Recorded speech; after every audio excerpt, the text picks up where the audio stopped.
नमस्कार साथियों, स्वागत है आपका हमारे YouTube चैनल मोक्ष ज्ञान में। चलिए समझते हैं त्रिया चरित्र पार्ट 2 को, जब वे सातों रानियां उन निर्दोष तोतों को मार दिया करती थीं।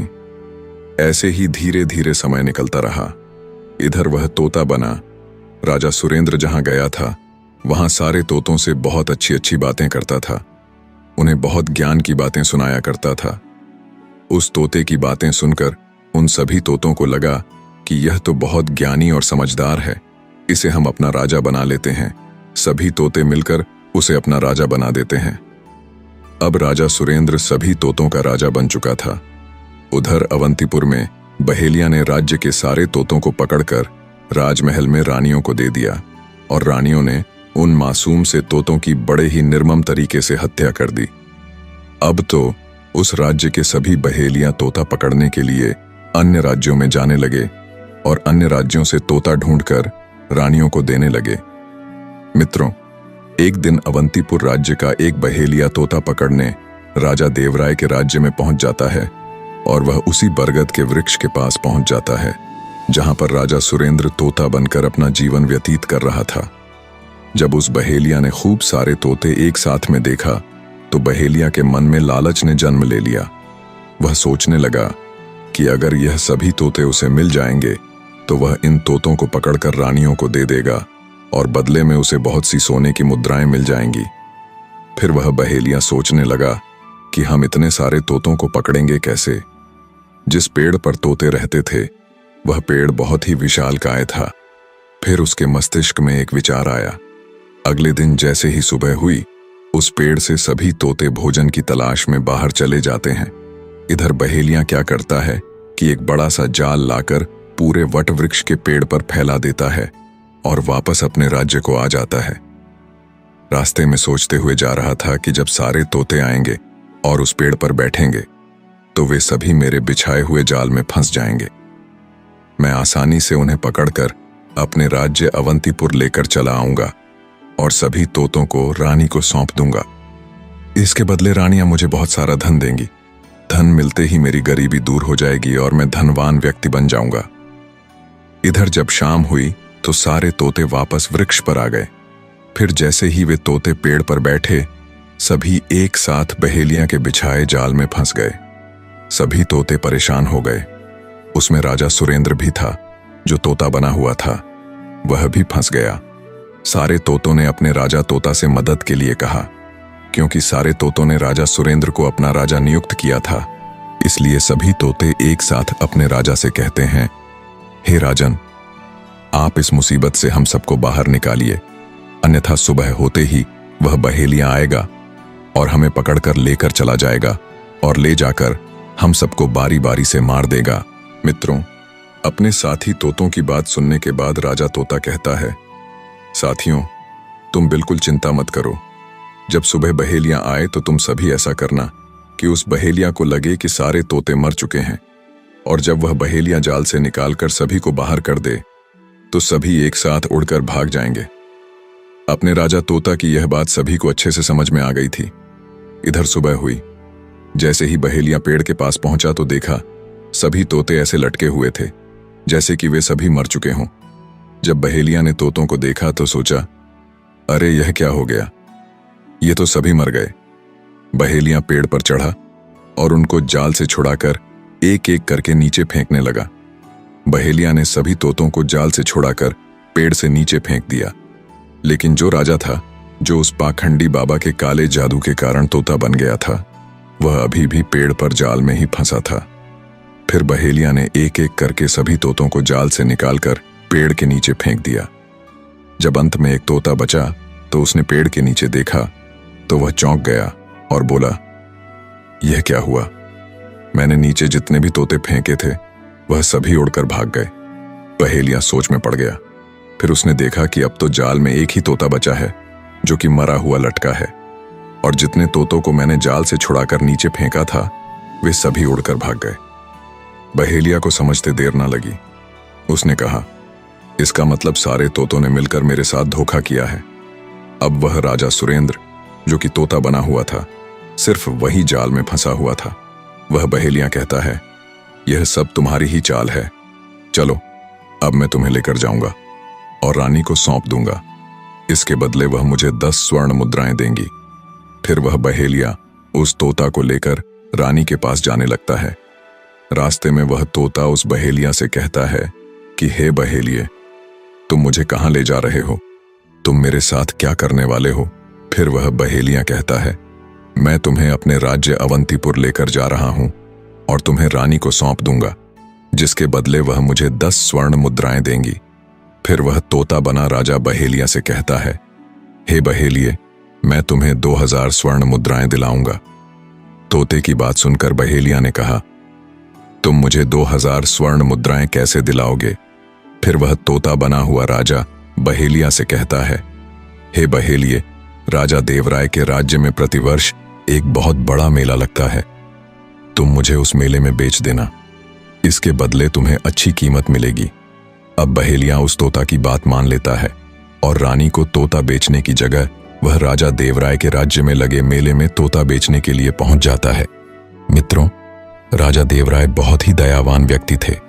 उनके राज्य में शेर और हिरण एक ही घाट पर पानी पीते थे। प्रजा उनसे बहुत खुश रहती थी।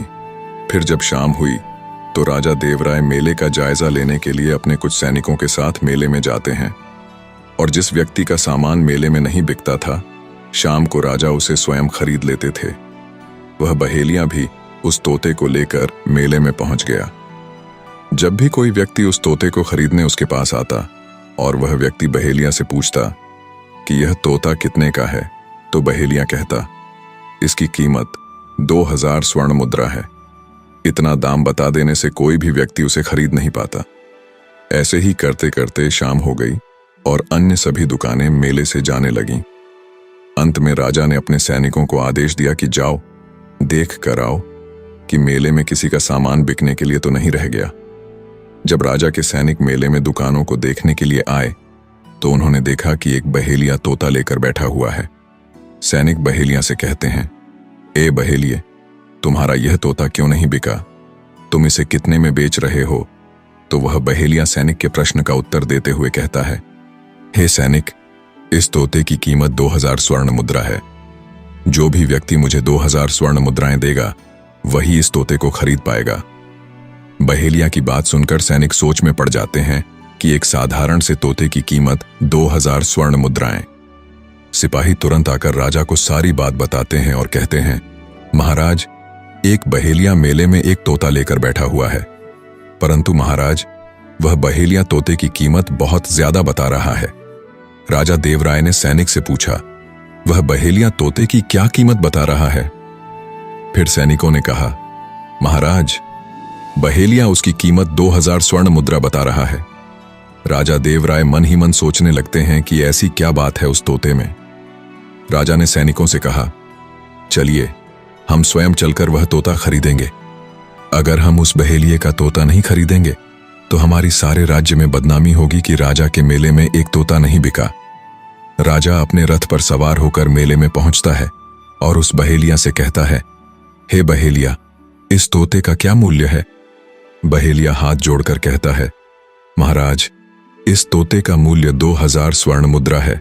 तो राजा ने कहा, इस तोते में ऐसी क्या खास बात है? बहेलिया ने कहा, महाराज, यह तोता बोलता है और अच्छी अच्छी ज्ञान की बातें भी बताता है। बहेलिया की बात सुनकर राजा ने अपने सिपाहियों से 2000 स्वर्ण मुद्रा उस बहेलिये को देने के लिए कहा।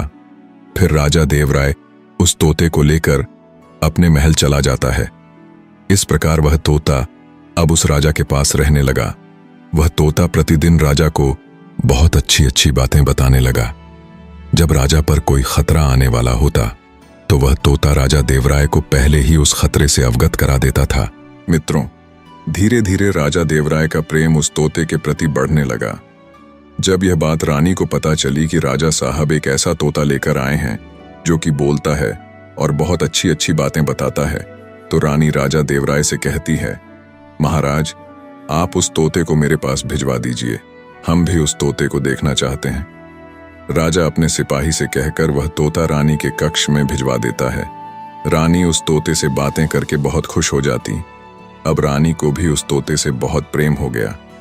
मित्रों, महाराज देवराय की एक सुंदर पुत्री भी थी। एक दिन रानी ने अपनी पुत्री से कहा, बेटी, आज से तुम इस तोते का ध्यान रखोगी। राजकुमारी ने कहा, ठीक है माँ, और वह तोते को अपने साथ लेकर चली जाती है। एक दिन राजकुमारी तोते से बात कर रही थी।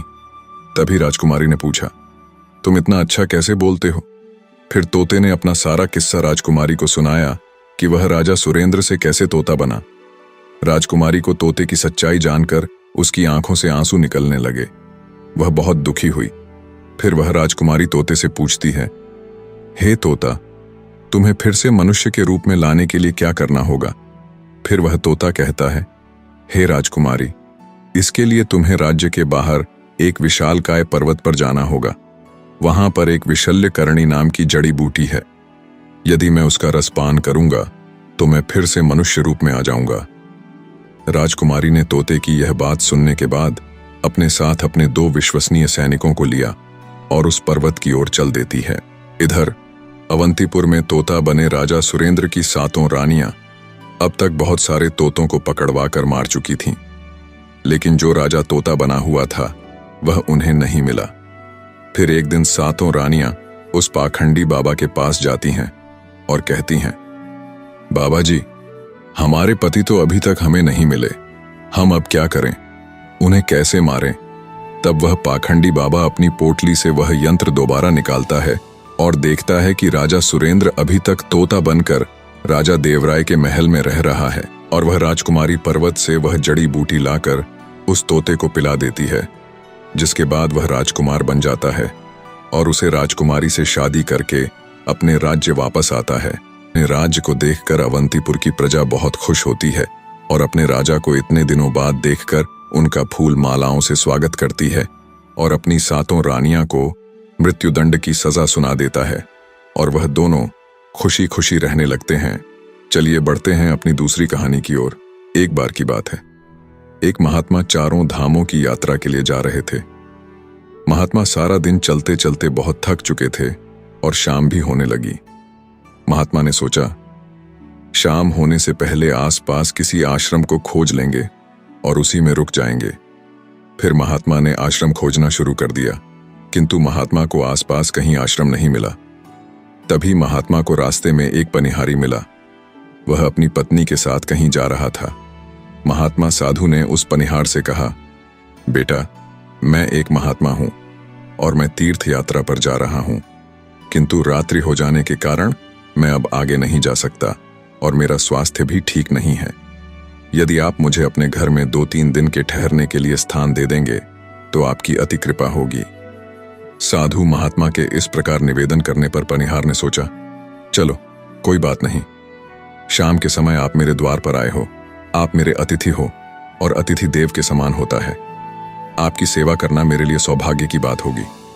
फिर पनिहार ने अपनी पत्नी से कहा, प्रियतम, महात्मा को वापस अपने साथ घर लेकर जाओ और इनके रहने की उचित व्यवस्था कर देना।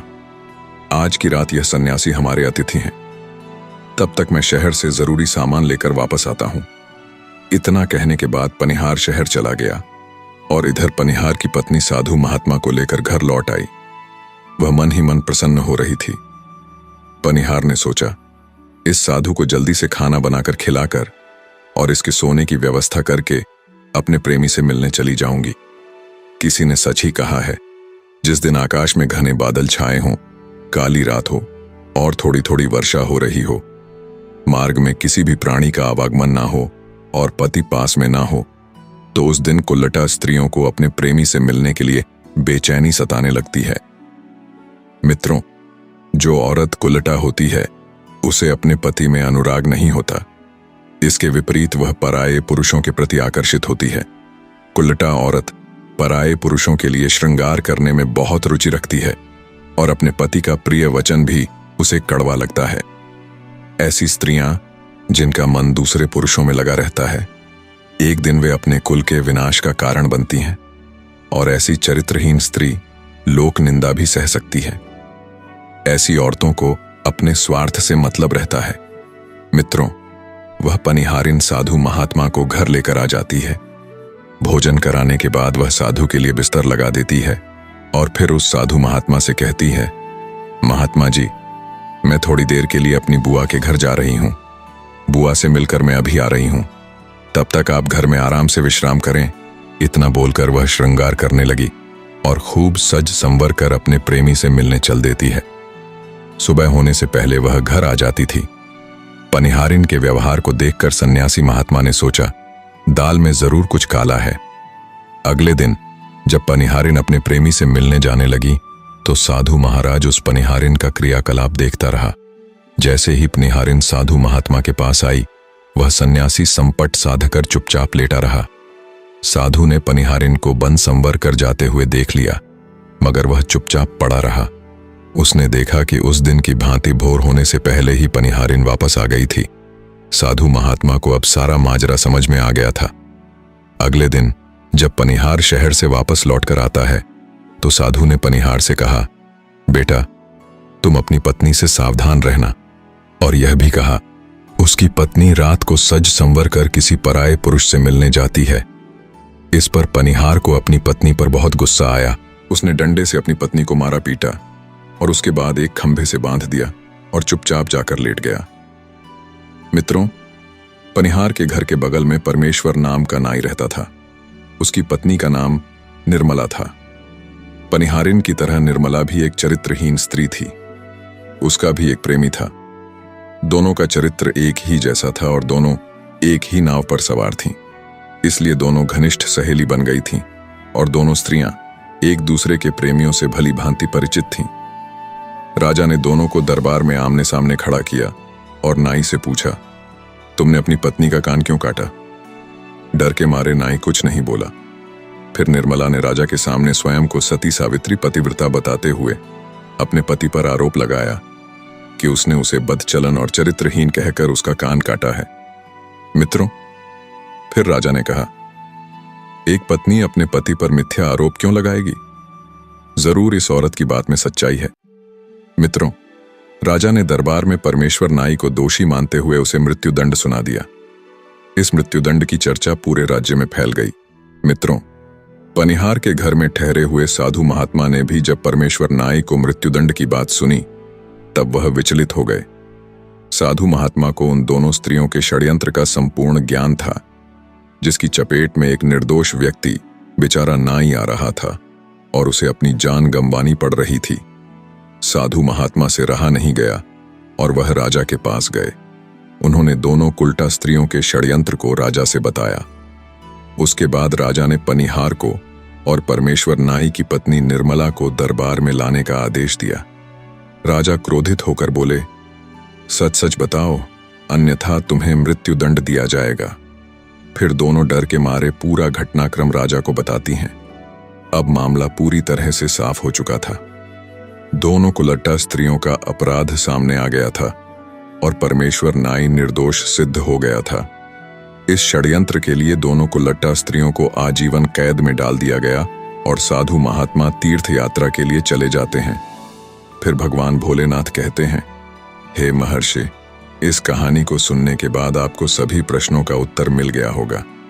मित्रों, शास्त्रों में कहा गया है, पुरुष का भाग्य और स्त्रियों का चरित्र देवता तक नहीं जान पाते। ऐसे में हम मनुष्य इसे कैसे जान पाएंगे? दोस्तों, अगर आपको हमारी वीडियो अच्छी लगती हो तो इस वीडियो को लाइक करके चैनल को सब्सक्राइब जरूर कर लेना और हाँ, कमेंट में राधे राधे अवश्य लिखना।